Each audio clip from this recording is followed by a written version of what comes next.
Did you ever have an arch rival? An arch rival? Yeah, like someone who you felt like... Yeah, we've talked about this, actually. I've told him this. When I was a kid, so Elijah Wood, I don't know if you know that actor. Yeah. Elijah Wood, who's a great actor. He and I went on so many of the same auditions, and he would always fucking get the part. I was like, God damn it, that kid's here. Hello, everyone, and welcome to the Win-Win Podcast. Today, I am speaking to Joseph Gordon-Levitt. Now, Joe, well, he doesn't need much of an introduction, really. He's an incredibly successful Hollywood actor. Here's just a few of the things he has been in.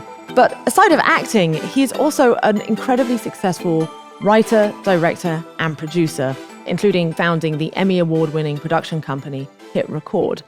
And one of the reasons I wanted to speak to him today is he is someone who truly understands the tension between competition and collaboration, especially within the creative process. Plus, of course, he's someone who has very real first-hand experience of how competition plays out in the cutthroat world of Hollywood. We also go into the big strike that's currently going on between writers and actors and the studios, in part around the potential disruption that is likely to come from generative AI. And on that topic, we also dig into things like digital actors, AI girlfriends, even AI-generated porn. So a bunch of topics you may never have heard him speak about before. Super fascinating to hear his insights. I hope you enjoyed this conversation as much as I did. Let's dig in.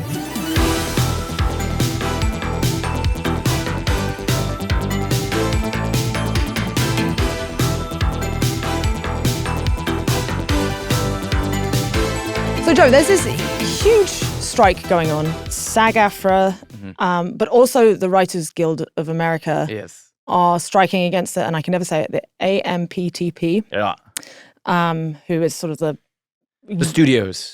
The brief way to say it. The studios. And it's the first time they've striked together since 1960. Right. And from what I can tell, it's a combination of concerns about these things called residuals and also concerns about like emerging technologies, such as AI. And you actually just wrote an op-ed, really good one, in Washington Post. Thank you. Discussing this concept of residuals and how they need to be updated now that we're in the era of streaming and possibly AI as well. Can you explain a bit sort of what these residuals are and why they're no longer working?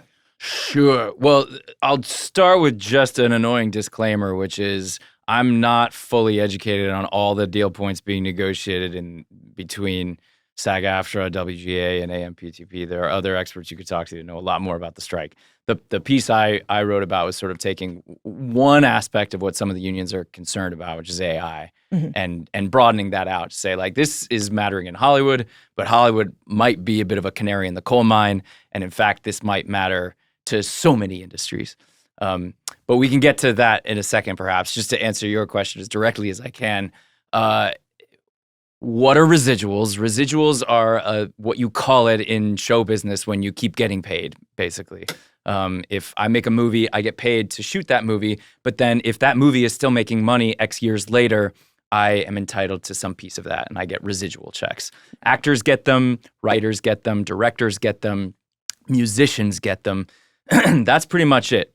Most of the other myriad people who are involved in making a movie or show don't get residuals. Arguably, they should.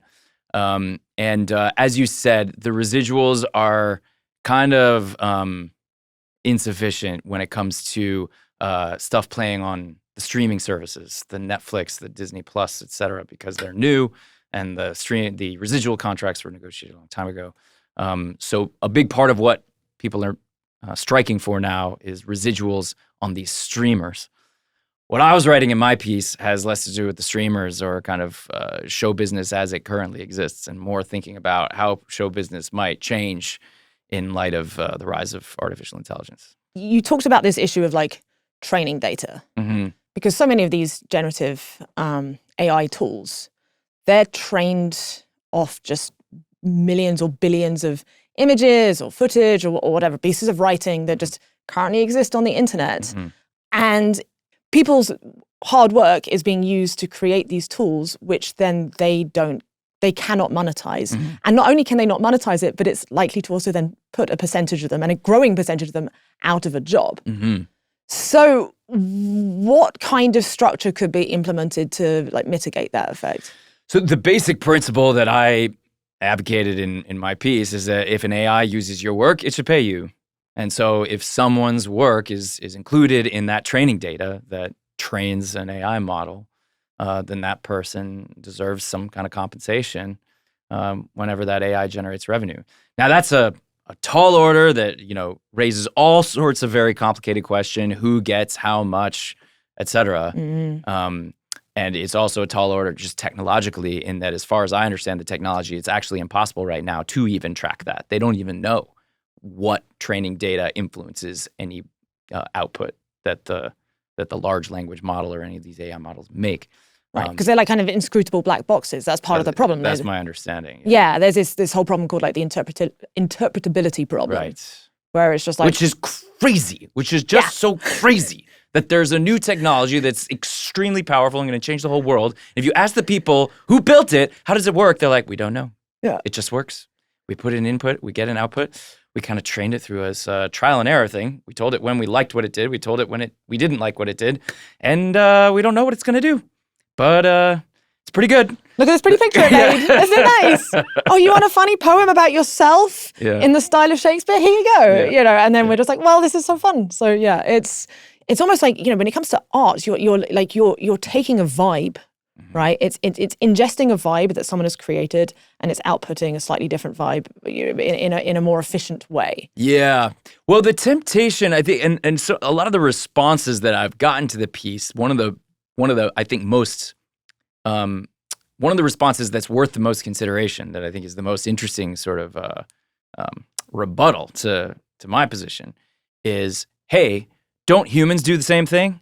Don't humans ingest lots of influences and mash it all up in their heads, and then they spit out something new? Isn't that what humans do? Why should a human be able to do that? It's not like a human writer needs to pay every author that they've ever read. So why should a computer have to do that?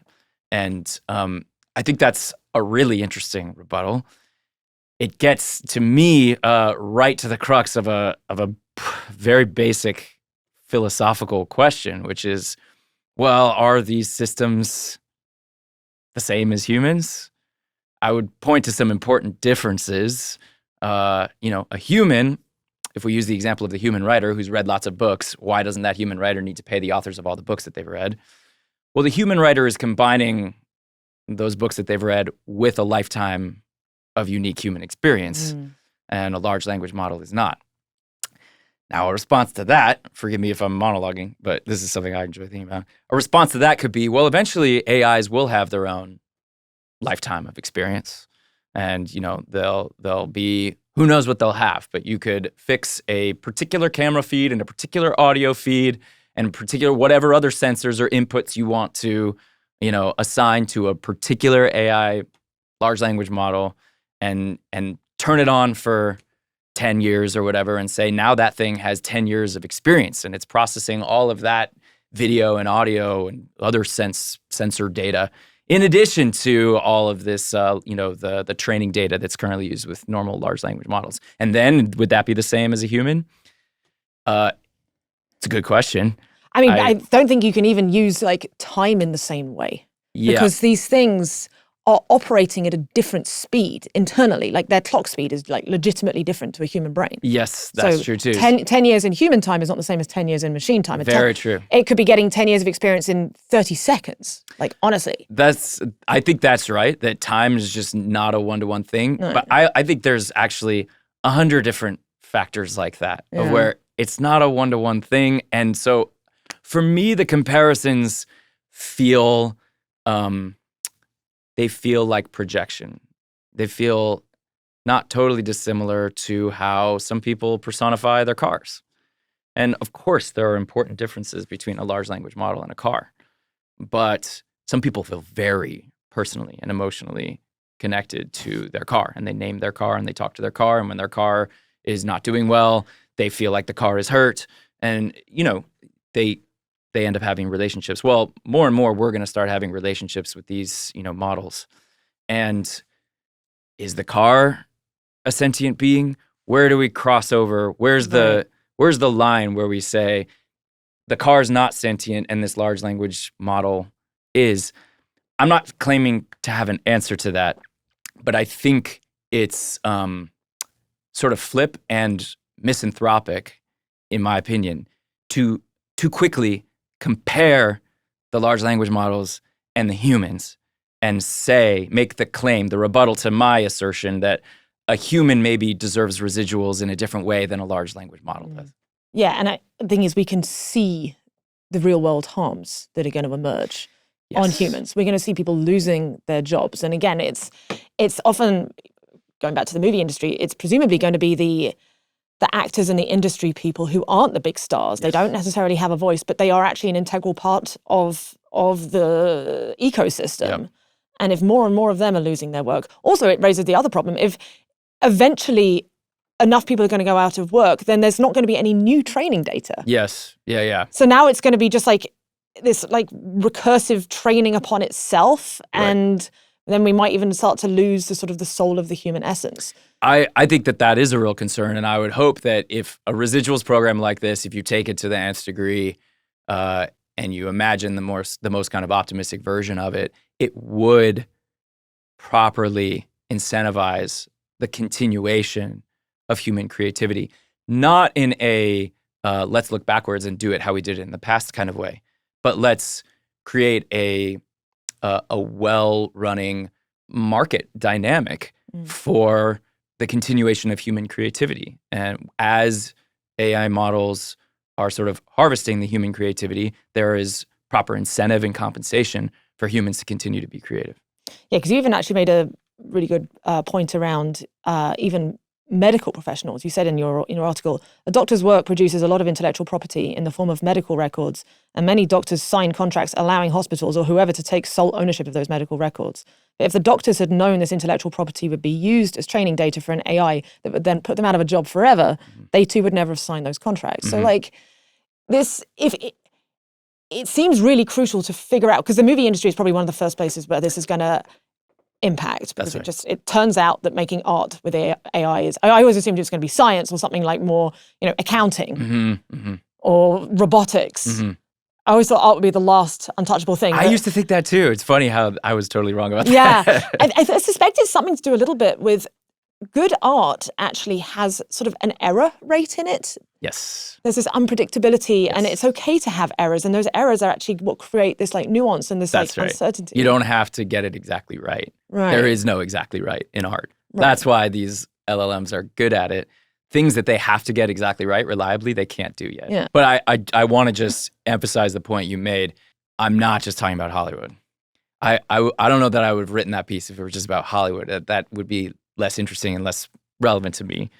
The point is, like I said, that Hollywood could be a sort of an early sign of what's to come in so many industries. The same, whether it's doctors or it's gardeners. They're like the thinker who I love most, who talks about this stuff, or a lot of what I'm advocating is inspired by ideas that he's put forward, is named Jaron Lanier. And one example he often uses is gardeners.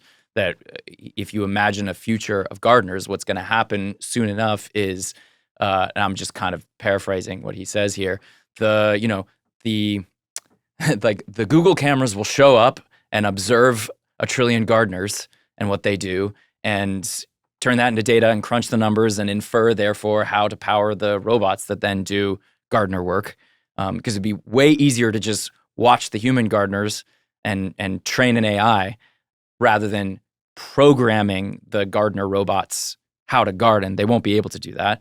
And so the question is, will those human gardeners continue to be compensated for having their work mimicked? And will there be even a continuing incentive, maybe, ideally, for there to be more creative gardening, for gardeners to get creative in their solutions and how they do what they do? And that would be the ideal, rather than just saying like, okay, all human gardeners are now shit out of luck. Yeah. It actually sounds like this would be the path to a necessary form of UBI. Yeah, well, that's exactly it. And to parrot Jaron again, he expresses a lot of concern about UBI, because historically, anytime you put all of the economic power in one kind of centralized government dole, you run into big, big problems, right? That's communism. So that's why he really emphasizes the need for a market dynamic. And it's not out of being any kind of like rabid capitalist or anything, but just out of understanding that taken to the extreme, central planning doesn't work. And so how can we have a balance where there's a strong safety net, but still a market dynamic so that there are those incentives for people to take initiative and be creative. That little sprinkle of competition. Yeah. That's, Right. That's your that's big... my thing, yeah. Yeah, right, competition. How do we find the right amount of competition where it's not so much that efficiency always wins? Because if we're going to just let efficiency rule the roost, then the AIs are going to be more efficient than any human. Yeah. And so they're just going to end up with all the power, and we're essentially redundant. But if we don't have some competition and allow some degree of like meritocracy and market forces, then we leave ourselves extremely vulnerable to centralized control, which is bad. Yeah. To me, it's like a question of what to do with the predators. Because if you just make it purely about, well, it's just competition, every man for himself, law of the jungle, then the predators will come and prey on those who are, in less, in more disadvantaged positions. Yeah. And so, or who aren't willing to play that game. Yeah, right. And so, do we want the predators running the world? Or shouldn't there be enough rules to be like, okay, being a total predator is not the winning strategy. And unfortunately, why I feel like we're too far in that direction, where predatory businesses tend to win. Where if you can make your burger and fries full of sugar and other things it's really that are addictive, yeah. even though that's not really good for your customers, it's not good for their health, but they spend their money and they kind of can't help it, and you're preying on their weakness.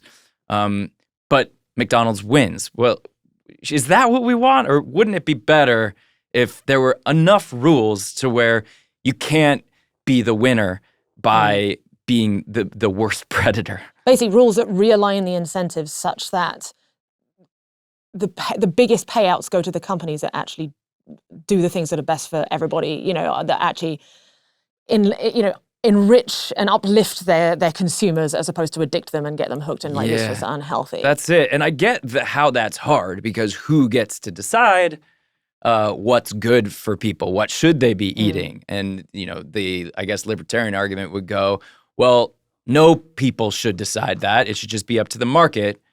And even though it's not perfect, it's the best we have. And I think there's truth to that, but taken too far to the extreme, we get these bad outcomes. So we have to find the balance. I'm certainly not advocating in central planning or communism, but there's got to be a middle ground where there's enough rules and regulations to temper the predators. And like you say, make sure that the people who are really doing right by their customers are winning.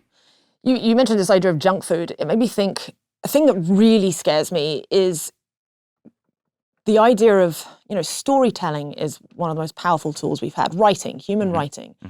You touched on it before, how there may be something like intangible but extremely valuable that humans put into their storytelling. And I'm really concerned that if we sort of outsource more and more to LLMs to, for example, write movie scripts or write cartoons for children, and especially if it then puts all the writers out of a job, so it's now just kind of training on its own sources over and over again. Yeah, we're going to create essentially like the junk food of content. Yeah, of movies that just get all of our dopamine switches going just the right way. I don't know whether, not necessarily superhero movies, but it feels like there's a sort of a genre of movies kind of doing that already a little bit, right? There's there's a lot of copy pasting going on. Well, that's the thing. They very much do it already. And so there's this reminds me of an interesting comparison. I'm just going to keep parroting Jaron Lanier all day long, but he makes a comparison to the way people talk about AI today to the way people talk about the invisible hand, the market, right? I guess the invisible hand is Adam Smith, right? Yeah. And it's a sort of a personification of market forces. And it's an inscrutably complicated kind of mathematical system that, has a ton of inputs and spits out outputs of like, here's what the economy should be producing, here's what the prices ought to be, et cetera. And there's some real value to the invisible hand. But what you're describing is exactly happening as a result of listening too much to the invisible hand, and it would happen even more if we listen too much to AI. In that, what I mean is, you're talking about storytelling and sort of outsourcing storytelling to AI. Well, we have very much outsourced storytelling to the invisible hand, meaning most of the most skilled and talented writers nowadays, if they want to make money, well, they have to write shows and movies and things that will make money. And if money is the number one priority, then that's the invisible hand, right? That's basically what the invisible hand means. And this is why we get these, kids' cartoons, which aren't probably very good for kids, and we get, a lot of the movies that are the most mainstream successful movies nowadays are probably not really so great for people. Not all of them. There are plenty of exceptions. I think there are some great movies out there, and there's some great kids content. There's great stuff. People who manage to somehow straddle both and please the invisible hand and make something great. It's very hard, and it's certainly the exception.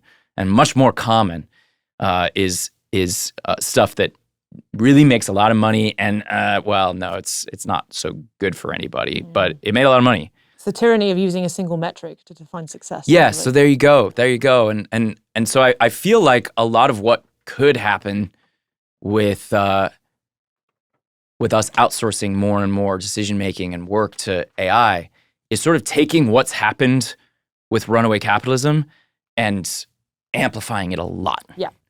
And it's not working now, and it's not going to work any better. That's another more like near-term concern about, AI. Basically, anything that is slightly misaligned for human health. Yeah.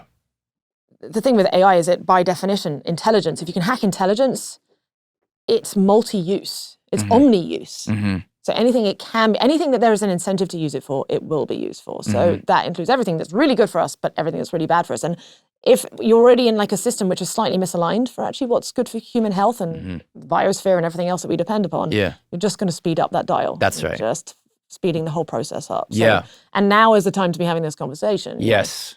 Yeah. So and it's interesting because I'm far from, an expert in existential risk or AI safety, but I'm an enthusiastic hobbyist. I have a morbid fascination with these topics. I enjoy, in some weird way, reading about them and learning about them. Also, as you know, like my wife Tasha does work in that field. She's very much an expert in that whole world. So I'm exposed to these ideas a lot. And it's interesting because to me, what we just talked about of kind of taking some of the pitfalls of runaway capitalism and turning the dial up, like you just said, that seems like a really grave risk. And it seems like that's maybe talked about less in some of these AI safety and X-risk circles. And I know there are good reasons for that, but I would love to see that also talked about more. I think Tristan Harris and Asa Raskin, the Center for Humane Technology, do a good job of talking about that concern with AI. How would you like to see AI used in the creative process? Oh, that's a cool question. I would like to see it make it easier for people to express themselves. Basically in the same way that it has gotten easier and easier, and that's good. It's much easier to make a movie now than it was when I was a kid. When I was a kid, if we wanted to like make a video with my friends, we had like a VHS camera, and we would, try to make a video, and then you couldn't really edit it, or you could if you had two VCRs, you couldn't really put music on it. It was all very difficult, and it looked, like what it looked like. Nowadays, like what my kids have and their ability to make a video just on a phone is so good. It's so good. They can really make a great looking video. Just their tools are better. And so I would hope that AI takes that to the nth degree, to where if you have an idea, you have something you want to say, that you can use AI tools to really help you say it, to really make it be exactly what you have in mind. And whether you're making a movie or a video game or whatever it is you're making, the tools can like really help you find exactly what you had in your head and bring it into the world. Without having to do hours and hours of learning just editing software, that kind of thing. Yeah, I mean, there are some real like potential pitfalls there in that, like, I do think that there's collateral outcomes to, for example, practicing a musical instrument that's different than if you just said to an AI tool, like, hey, play me a guitar solo or whatever, play me a drum beat that sounds like this. Sitting there and doing it and driving it into your body. This is that thing that's like, you could call it intangible, you could call it hard to empirically describe, and for empiricists that might mean that it's irrelevant or not admissible to an argument. But I really do think there's all kinds of things that we can't even necessarily identify or label that happen when, as an example, you spend the time to learn how to play the drums, and it's in your body. Right, like, the new somatic things happen. Yeah. There was obviously I was reading. It was like basically you store information in different parts of your body, like the knowledge, like, and particularly something as physical as a drum. Right. We now know that we have a significant number of neurons in our stomachs. It's almost like a second brain, and. Wow. The more we look into it, it's like the nervous system does seem to be much more distributed than we thought. It's not so much in this like cognitive thought. There is this like this somatic way of knowing, like embodied way of knowing that we might be losing. Yeah, and it comes back again to this idea of junk food, almost like instant gratification. Like when in some ways, like Midjourney, I love it. Like I'm bad at art, although actually I used to be good at like hand drawing, but I've never learned how to do digital art. And now I can dream up something and I have it in an instant. Right. But it feels, there's this like slight like feeling. I'm I'm just get anything I want, I have it like that. Yeah. And there is again like a value or like a cost that comes with instant gratification that we don't quite know how to measure yet. But it doesn't mean it's not that. It's fascinating because I'm sure there's ups and downs. They would have said the same thing about, and I think they did say the same thing about a piano. When a piano was invented, it was like, wait a minute, you can just push these buttons and you get a perfect scale every time. I had to train for years on my horn or my unruly string instrument. Because it's discrete. Yeah, it's discrete. And every time, you can be nobody, have practiced it not at all, and you just go bling, and it's a perfect pitch. It makes that note every time. That's hard on more old-fashioned musical instruments. And there were, I think, I'm not a music historian, but I think there were arguments made that like, this is going to destroy musicianship. And then, of course, the piano gave rise to Bach and et cetera. And like, that happens over and over again as technology intersects with creativity. People thought that movies were going to ruin acting. And in a way they did. but in a way, there's a beautiful new kind of acting that didn't exist before movies, before the close-up. And so you're always kind of gaining and losing. And I'm sure that's going to happen with AI. The question is, will we be able to mitigate some of the pitfalls as we amplify the upsides? Do you think audiences would want to see a digital Joe act in a movie? I think there's going to be, first of all, fuck if I know, but I think there'll probably be some amount of the audience that cares that it was a human and will like continue to care about that. I wonder if that's going to be just a legacy thing though, because those of us who, remembered the good old days, it might become a generational thing. If you grow up in a world where you never see like actual, that's taken with usual, light bouncing off their face. I don't care about that. Maybe if you've never been raised in an environment where that matters or was even in existence, you might not value it. I wonder, I do think there's going to be a component of that. It'll taper off as the, us oldies that grew up with that die off. But I also think there's probably something basic about it that will continue to be there even with younger people who grew up with the new technology because we're social animals and we care what other people think. And we care who other people are. And we want art and media or entertainment that reflects that lets us know, that makes us feel like we're connecting to other people in some way. Or the technology will just be so good at fooling us that we won't know or care. That's also a possibility. I would be wary of that. I think we might, disappear into a whirlpool of bliss. So speaking of that, I recently rewatched Don John. Speaking of a whirlpool of bliss. Tenuous thread. Well, I like it. But going back to like this concept of AI and junk food. Yeah. Arguably, there's going to be no greater sort of source of digitally induced dopamine than AI porn. 100%. So my first question is, because Don John was your first feature directorial. Well, you directed it, you acted in it, and you wrote it. You wrote it. How on earth, first of all, do you direct a thing that you are playing? Because you're also in every single scene. Yeah. How do you do that? Well, that's the point of view that I'm used to. I'm used to the actor's point of view. So directing from that same point of view feels familiar and makes sense. There's even, I think, times where as a director, I'm able to steer a scene better as an actor than I would be if I weren't in it. Because if you're a director, you have to come up and talk to the actors about, the last take and what you might want differently.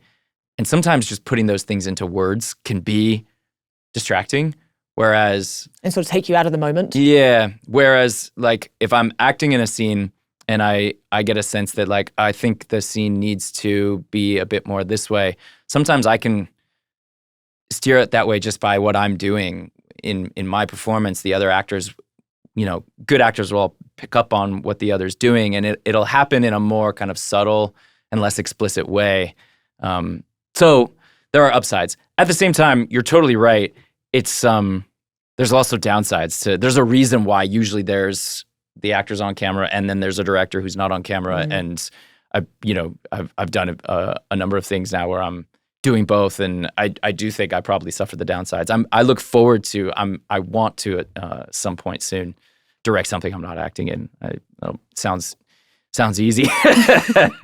Must have been so exhausting. Yeah. In my head, you're like running back and forth between like the monitor and the thing. But I guess they can just show, you've got the monitor in front of you. Yeah, there's some of that. Some of that. It's true. So why a movie about porn addiction? Yeah.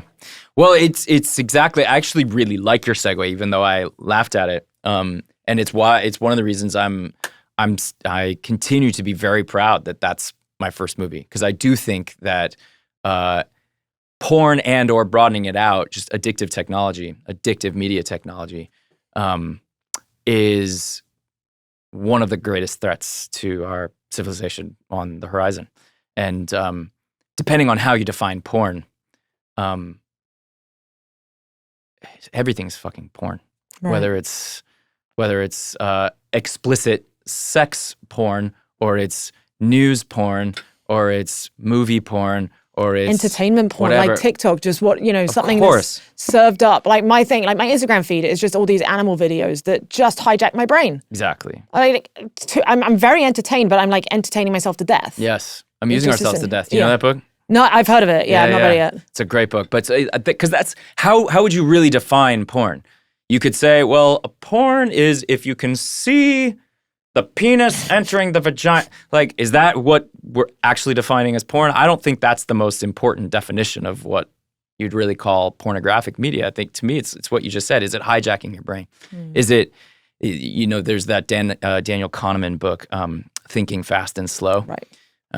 And he talks about how you could sort of simplify the brain into having these sort of two ways of thinking. And one is sort of more animalistic, and one is more cerebral, and one is harder work. The cerebral, it takes, the science can say it takes more calories to do the cerebral one. It's harder. It makes you tired. You don't want to do it.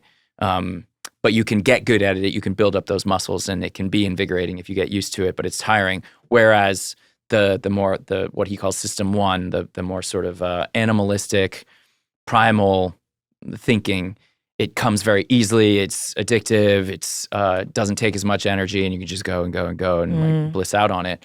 And so to me, the question is like, is a piece of media, whether it's a video or it's a piece of writing or it's a video game or whatever else it is it appealing to that Kahneman version of system one or system two? Is it the fast thinking, the easy animalistic thinking, or is it the slow cerebral thinking? Yeah. And I like to think of it as sort of, I mean, there's some aspects of like intuition, which I think is actually higher mind, but I think in this definition, think of it as like limbic system, kind of lower, more basic reptilian, nature based, and then we've got our like higher mind, our prefrontal cortex, the thing that can actually reflect on a situation and sort of, and I completely admit that it's a problematic distinction, and there's all sorts of good that can come from your intuition and from your basic instincts, and so it's complicated, but I think it's a distinction worth acknowledging. And if I were to try to define pornography, it would be the stuff that leans really hard into your animal brain and just doesn't really activate at all, or discourages you from activating your more cerebral brain. It's kind of the thing where you lose yourself. I think that's a common thread. Yeah. Well, that's the phrase in Don John. That's what the narrator says. I lose myself. Right. Yeah. And there's something beautiful about losing yourself if you talk about it in terms of like flow or meditation or art or love or whatever. But so what's the difference there actually? What's the difference between when you're in a flow state, let's say you're writing and you lose yourself writing a script? Yeah. Or you're on a Pornhub spiral. Yeah. And you lose yourself and you come up for air, when you're finished. Yeah. What is the tangible difference there? Yeah, it's a really good question. So there's that book called Flow. By his name is something like, I'm gonna mess it up. It's like Mikhail Csikszentmihalyi. He's like it's a Hungarian writer, psychologist. It's a great book, and it's all about sort of a scientific psychological study of what I think he coined the term flow.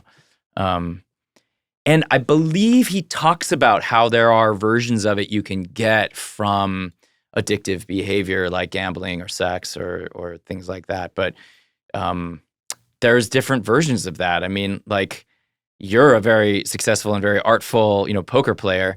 That's different than, burning out on a slot machine. And obviously there's different kinds of sex. There's like sex addict sex, and then there's, deep, profound, loving sex. And so it's the lines blur a lot, I suppose. But I don't know, what's exactly the difference? Maybe, is it benefiting you? Are you getting to where you want to go? Or is it taking you somewhere where you wouldn't go if you had control? Yeah, maybe it's, again, coming back to alignment, is it aligned with what your higher goals are? Yeah, I like that. That's a good way to put it. Right? Like if you're in flow state because you're writing a script that you're just dying to write and you lose yourself in that, like you come out, the end product is you're like, wow, I have this wonderful thing that I can go on and do something with. Yep. You lose yourself in a porn spiral or whatever it is. You're like, oh, there's, some physical gratification or something, but you don't necessarily have anything to show for it. That's right. You might even have some fried dopamine circuits to show for it. That's right. And this gets back to the who should win and what should be the incentives for the companies building these technologies, because currently they're incentivized to be more predatory. And that's why you get the TikTok and the Facebook and the Instagram, et cetera, which are optimized because they'll make the most money if they just prey on our kind of lowest selves. But couldn't you apply similar technologies to help the customers, help the users, the people to achieve the things they want to achieve? I think you could, but currently, if you try that, you'll lose. Your company will lose to the someone predators. Else who does. That's this Moloch concept. That's exactly it. Yeah, it's if you don't, you might not want to do the shitty thing for your customers, but if you don't do it, your competitor's going to, and they're going to win market share faster. Exactly. So everyone ends up doing it, and you end up in this like race to the bottom. That's why libertarianism is stupid, because of that. Right. Because there needs to be an overall agreement that we don't lose ourselves to this stupid tragedy of the commons. Right. You can't, there are these aggregate incentives that no amount of higher mindedness are able to, or there's too many people in a system to all coordinate effectively, and so these crappy incentives end up winning. Yeah, exactly. I'm with you. I used to be like, I was like, no, this makes sense. Just let them. The market's really smart. Let it go, and so on. Right. It's like, no, it doesn't. There are certain like gravity wells or something that we sort of get sucked down into, and we just can't get out because the incentives are too strong. And that's this thing. Some people call it Moloch. Some people call it, tragedy of the commons. Yeah. There are many different names for it, but it's these misaligned incentives that if you just leave fully competition to run its course, we end up in a bad place. Yeah. And so that's where we need some degree of checks and balances to stop those crappy things from happening. And that's not to say you go then all the way to central planning and communism. Nope. You don't have to. But you got to find the hybrid model in between. Yeah. Yeah, totally. Thoughts on AI girlfriends? Yeah, I mean, Her is one of my favorite movies. Thoughts on AI girlfriends? This is it's gonna happen. I mean, if you take what porn is today, that's the obvious logical next step, and it's going to be so addictive. And I really think that if there's one thing people are asking a lot nowadays, like, what is it that we need to learn? Like, what should kids learn now that AI is going to be able to do all the jobs? Like, so what do they need to learn? I would say, and I have to give credit to this is largely Tasha's idea. If there's one thing that we should be teaching kids, it's how to fight addiction. It's how not to get addicted to stuff, because that is where it's all headed, is like just these super, super addictive experiences and technologies, whether it's an AI girlfriend or it's your AI, best friend, or it's your AI colleague, or it's your AI, whatever. Like, it's going to be these synthetic relationships that are way more powerful than your brain is, that are taking the patterns that it's getting from billions of other users and turning that against you to addict you.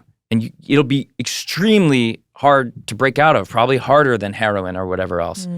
And if we let that be what runs us, we're just gonna all turn into hopeless junkies. Yeah, I mean, the pushback, and it is a valid pushback that I've heard, is, well, in a world where people are, let's say that for whatever reason, it is hard to have real human connection. People are more isolated. Let's say another pandemic rolls around or something like that, where people don't get to actually meet face to face. Yeah. And the skill of human connection atrophies. Yeah. What do we do with, like, particularly young men who are frustrated, this epidemic of loneliness? If we could have some form of digital intelligence that is able to sort of fill that gap and provide some form of connection that does seem to truly, like, make people feel good and placate, like, it doesn't seem like the best option, but it's like the best of a bad, sort of the next best case. Yeah, the question I would ask would be those programs that those example young men are consuming, what are they optimized for? Right. If they're optimized for profit in our current system, those AI girlfriends are going to end up predatory and just taking. They're going to be like the OnlyFans, digital OnlyFans. Yeah, bespoke for you, essentially. Yeah, exactly. And it won't ultimately be making those customers what I would call happy. If we're talking about life, liberty, and the pursuit of happiness, I would say that's not exactly what I would call liberty, being a hopeless addict, and it's not exactly what I would call happiness, just having this machine that knows how to push your bliss button over and over again.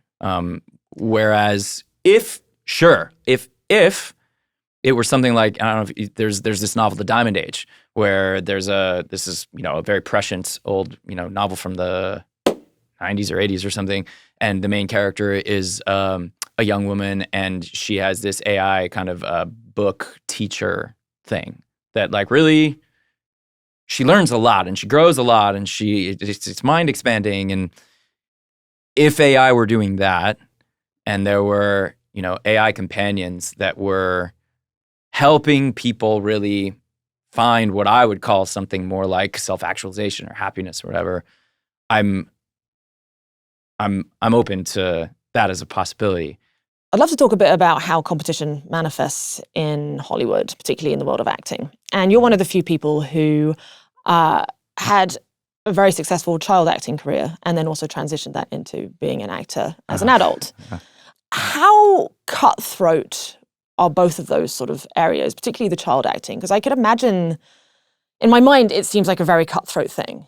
What was your experience like? Well, I mean, it's competitive in that there's a lot of people that want a very few number of parts. So if that's what you mean by cutthroat, then yeah, it's really competitive. It's not cutthroat in that you don't, there's not like anything you can do to sabotage your competitor. You just go and hope to get the role, and your competitor is going and hoping to get the role, and someone does. So would you say overall you had a very positive experience with it as a kid? Overall, yeah, I would say it was a very positive experience for me. I would attribute that to a number of things. For one, I was, really lucky and privileged in a lot of ways. A lot of the kids that were doing child acting, their family were relying on them for income, and my family wasn't. My dad had a good job, and me working as a kid never had anything to do with the money for my family. So that's one thing that made it probably a lot less stressful for me. I would say also my mom, dad, and others around me, my brother, never really put much emphasis on the kind of the glitz and glamour and like the various accoutrement and bullshit that comes along with being famous and whatever. And the emphasis was always like I really loved acting. I loved the art and the craft of it, even from a young age, and that's what my parents sort of encouraged and supported. And I think that's pretty rare. It's hard to avoid getting seduced by the glitz and glamour stuff. So those are a couple reasons why I feel like it ended up really positive for me. And the competitive part of, I actually think going on hundreds and hundreds and probably thousands over the course of my life of auditions and getting rejected the vast majority of the time, I think ultimately, while it was painful at times, was good for me. When I go through my life now, or especially in my professional life, but other parts of my life too, I think I probably have a certain sense of like, don't know if this will work out. I hope it does, and I'll do my best. But maybe because I'm unlucky today, or maybe because someone else just earned it more than I did, or who knows why, it didn't work out for me today. And I think that's just good to get used to, because life is really full of that. Growing up, I was hyper competitive. Yeah. I was one of those weird kids that loved exams because I felt like often I would get the top mark and I always wanted to find out what everyone else got, which is clearly like very unhealthy. And our teachers would give me the information, which is also strange. But that created this sense of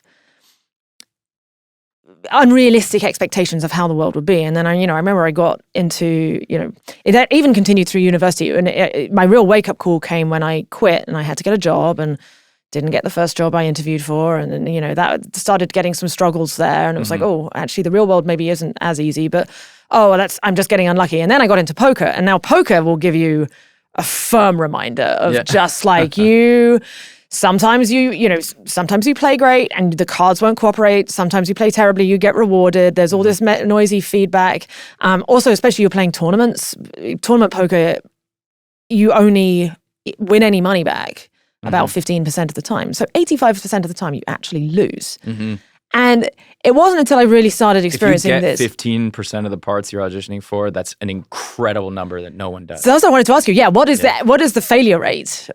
I don't know the numbers, but it's something like, I would go on an audition once or twice a day, most weekdays, and I would get like 4 or 5 parts in a year or something like that. And I was doing really well. Not to pat myself on the back or anything, but that was that was much more than most of the kids. Right, that's like a 95 percentile type experience. Yeah. That's brutal. Yeah. It's just but again, I feel like there's a certain strength to that because there's a benefit to just taking that attitude of like, I'm just gonna try. I'm just gonna keep doing it. And Would you describe yourself as a competitive person? Yeah, extremely. I was like, if I think about myself as a kid, I would just be. It's funny. Like, I'm thinking of my brother now. So my brother was always a better athlete than I was. He's also 6.5 years older than me. So of course he was better at all the sports than me. And the normal or whatever, the reasonable thing to do would be like, well, I'm 7 and you're 13, so you're gonna beat me at basketball or soccer or whatever. But no, I was so pissed all the time. But the other funny comparison with my brother is he didn't really care. He would usually be the best guy on his team. I would usually be like the third best guy on my team. But when he would go and play sports, he would like play and have fun, and it didn't bother him much if he lost, and I was just more his attitude. And me, I was so live or die. I would like, if we lost, I would cry and things like that. That Dan, my brother, it wasn't his attitude. And we were raised by the same parents who, right. So you think there is like a nature element? Yeah, definitely. And speaking as a dad who, I have different kids, and not to speak too specifically about any of them, but as a dad, I feel all the more confident that like you're born with a certain nature. Now, of course, nurture comes into it as well. But I do think different people are born in different, with different personalities. Are there any top actors who don't have that competitive mindset? Oh.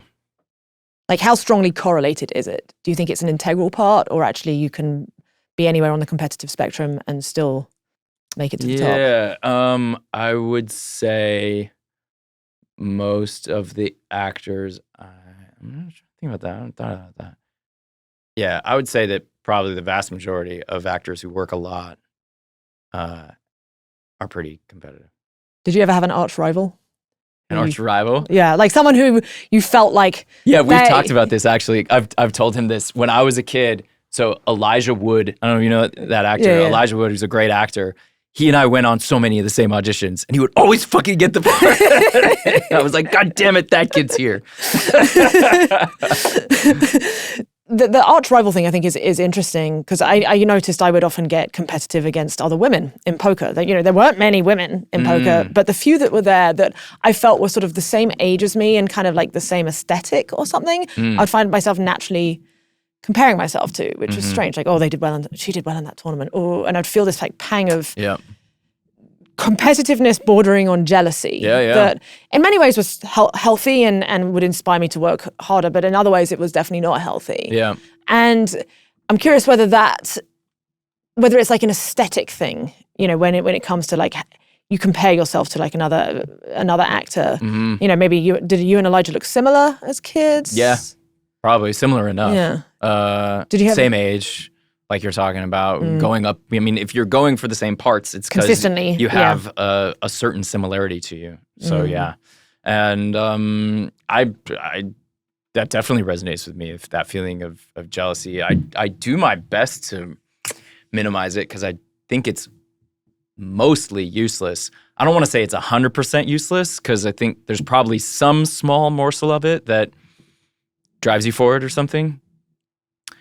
But mostly, I would say it's useless, and mostly it's not a good drive. If anything, it could, like, if I am, I don't know, making a career decision or something, if I listen to those voices that are coming more from jealousy, and they're certainly still there in my head, I feel like they more often than not are probably advocating for me to make a decision that I'll ultimately not agree with. In hindsight, I don't know, taking the short-term payoff or something like that. But this reminds me of something that's related, but so competition is something we talked a lot about on HitRECORD, which is this, online community of people creating together and making art and entertainment together that I started years ago. And we would always, one of our sort of refrains was, it's not a competition, it's a collaboration. And that was true. Our thing was trying to not see your fellow artists as competitors. Right. But rather than say like, oh, you made something, it's better than mine. Say like, you made something that I like, how can I build off of it? How can that turn into something that we're all collaborating on that's, where we can make something greater than the sum of its parts? And I definitely think that's great. I still very much believe in that. But there definitely also was a competitive part to it. And I don't think that's all bad. And sometimes I felt like, well, as I'm promoting this notion of collaboration over competition, I sometimes feel like if I could be more nuanced right now, I would say competition isn't necessarily bad. It can drive you. It can make you want to say like, oh, wow, that made, this person made something. I do think it's probably more positive to say like, how can I make something too? Not how can I make something better? But you can't deny that we're competitive animals. It's sort of part of our, evolutionary makeup or something. And to fully deny that is probably unrealistic. And so I don't think it's all bad to be competitive. And ultimately, on HitRECORD, if we're making say we were making a collaborative piece of art, usually the case was that not everybody's contributions would get used. We would try to encourage the leaders of the different collaborative projects to use as many people as possible and to be as inclusive as possible. And we would set up sort of works of art that lent themselves to that kind of inclusivity. But it was inevitable that at some point someone would put some time and effort into contributing to a project and their contribution wouldn't get used in the final production. And that is competitive, right? That means that someone else got used and I didn't. It's a form of scarcity.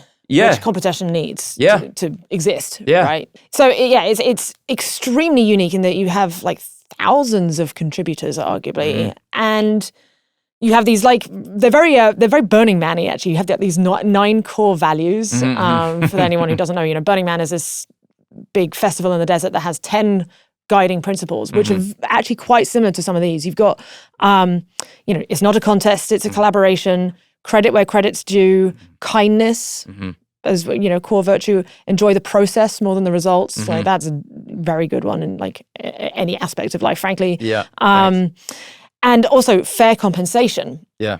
So this sort of ties back into what we were talking about early on, like how it must have been so complicated to figure out if you've got like hundreds of contributors to a piece of which some gets shown, that piece of art gets shown for half a second, that one for 3 seconds and so on. How did you try, what was your algorithm for figuring out how to compensate people? We, in the early days, tried to figure out an algorithm, and we eventually got to the point where we recognized and embraced the fact that there wasn't an algorithm that always worked. And so it was by hand. It was human beings going through each one and figuring it out. And the advantage that those humans had was oversight from the whole community. So it was all done very transparently. We would, I did this the first few times, but then other members of the team, the staff, would do it because it's really time consuming. Go through all of the contributions that are in a final production and assign some percentages. But it wouldn't just be that. It would be, here's our proposals. Then we would put that out to the community. And we actually made this really cool software where each line item of the compensation had a comment thread on it. So it made it really easy for anybody to say like, this line item deserves more or less, or like, hey, you forgot this person or you forgot me. And when you have an open discussion about it, we found the problems get rooted out. And we did this for years and years and years with really no issues. And not to say that people didn't sometimes feel, disagreeable or feel like it wasn't fair. Like that did happen, as I think it's bound to doing something like this. And it's not to invalidate their objections. But I think doing it out in the open like that made it so that generally it was able to work. But there wasn't an algorithm for it. Wow. Oh, I wonder if you did it again, you could use some kind of NFT type infrastructure. Well, here's the thing, and this is why I was always a little like, why? Like, the only reason you would need an NFT structure, I guess, would be if there was so much money on the line that hackers were coming and trying to hack the HitRECORD server, and our cybersecurity was not up to fending off those hackers. If that were the case, I guess then the blockchain would be useful because it's really hard to hack the blockchain. Sort of indelible. Yeah. But other than that, I don't know that you... Yeah, I mean, I was thinking more from just like an automation process. Like, say if you're having to sort of do it line by line, if there was a way to track, oh, okay, this person made this at this point and so on. So it just, and then you could have, I don't know, use some kind of fancy data science to come to a weighting system, essentially. Yeah, well, I mean, I don't know that you need to use the blockchain for that. I'm not a technologist, but yeah, we were never technologically advanced enough to be able to sense. So the way that we would do it, attribution was manually done. That if you would contribute something to the project and your contribution included someone else's as well, you would just have to cite that. You'd list your sort of credits. We called them resources. And so that all happened manually and then would be double checked so that it wasn't strictly the honor system. Especially now with AI, that could, I think, happen more and more automatically. And it does to some degree on YouTube. I think if you use a copyrighted song, the system can automatically sense the copyrighted song and give attribution and even compensation. Or dink you. Yeah. I mean, it happened to me. I made a video about nuclear war. Yeah. And speaking of like acting, I tried acting a thing for the first time, and I don't know if it was any good, but you know, the finals, the main climactic speech of the president in Independence Day. Yeah. Which is one of my favorite movies. Don't judge me. Yeah, no, I remember liking it. I recited the president's speech over the track of him, basically, because I was making a parallel between nuclear war and aliens. I don't know. Yeah. And I got dinged. It was one of my most successful videos, but I didn't make any money from ads because there was like 10 seconds of the orchestral in the background, and that was enough. To me, that's actually encouraging. I mean, it works. The system works. So that should be able to happen, I hope, at a grander and grander scale as AI training data is resourcing so many different people's work and spitting it back out into these valuable outputs. Speaking of aliens, what's your take on the current alien situation? Those videos are definitely weird, but there's lots of weird things. I don't know. I think it's tempting to jump to conclusions, it seems to me. It's just funny that when the people for decades being like, the government is lying to us, they're hiding them from us. And then now that they're talking about it and like saying that they've got it, it seems like the same people are saying the government are lying. They're trying to distract us from something else that they're up to. That's the thing. It's like, so that's that conspiracy theory mindset of confirmation bias. It's a drama that, we want to have or something. I don't know. Those are weird videos. But it seems like there is a signal there. There's something. You could just as easily probably come up with various other scenarios of why there's those weird videos that doesn't have to be. I think more interestingly than the videos, because I mean, again, like we're in the age of digital, CGI, generative AI. I mean, no one can trust any video. Like it could be someone walking down the street and like you just can't really discern anymore reality from fiction. More, it's actually the eyewitness accounts that I think are interesting. Like these are credible pilots. Navy guys, yeah. Yeah, like legit pilots, and there's a bunch of them, and they're sort of describing a similar thing. But that said, if you're under like 8 Gs of force, who knows what kind of things your brain might be hallucinating. So I don't know. I'm not saying that I know what it is and it's not this. I'm just saying that we humans have a tendency to come up with stories, and the whole point of evidence-based thinking is like, go find some evidence. Like, let's see evidence. That video is evidence of that there's something going on that's unexpected, but that doesn't necessarily mean it has to be I don't know, intelligent life from another galaxy or something. I don't know. One of the things I find so inspiring about you and your work is you are a perpetual optimist. Thanks. Now, we've had many conversations sort of about the scary things going on, the various existential risks and general direction that often it seems like we're going in terms of continuing life on Earth. How do you maintain your optimism in the face of sort of thinking about this stuff a lot? Yeah, that's a good question. I've tried to figure this out myself in moments of self-reflection. I don't have a great answer for some reason, because I spend a fair amount of time focused on potentially terrible futures. And for some reason, they don't quite on an emotional level make me feel scared or sad. And I don't know why. I actually don't know why. I do think that my emotional makeup changed in some major way after my brother died. My brother died when I was 29, so 13 years ago. And I do think that ever since then, sort of big or things that should be scary or upsetting are less so to me. But I was really optimistic before that. So I don't know. I actually I don't have a good answer. I don't know why. I tend to just kind of feel if we're talking about how I think, I don't know that my intellectual outlook is very optimistic, but my feelings tend to be pretty. So it's actually a system 2, system 1 thing again. Yeah, maybe. Maybe your body knows. Yeah. Or just The needs system. to in order to survive, in order to feel okay about getting up in the morning and doing stuff. If I were too convinced by the pessimistic system 2 thinking, I would be in trouble.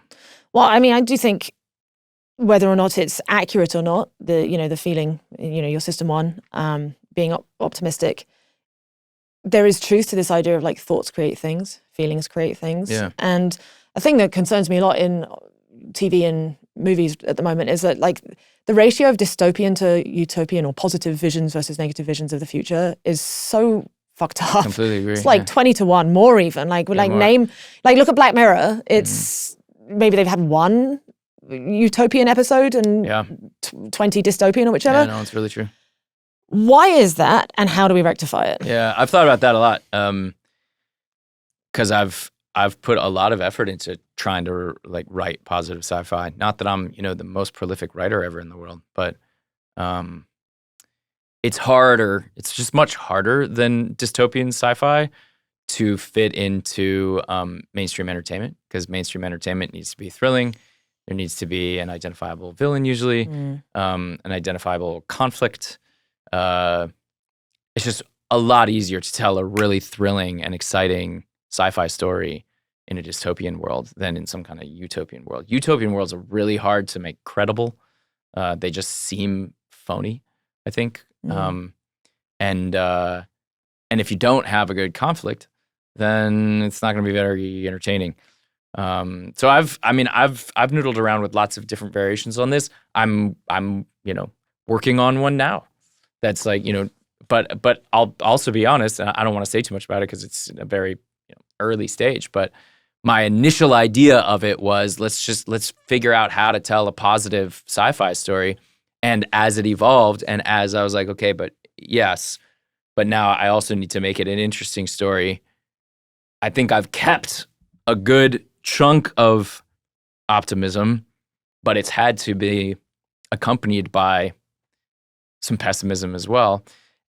And that's probably more realistic. I think to tell a story that's purely optimistic is probably just somehow foolish. An author who's done, I think, the best job of this. Do you know The Culture series by Ian Banks? No, I should look at this. Yeah. The Culture series? So I think it's 12 different books.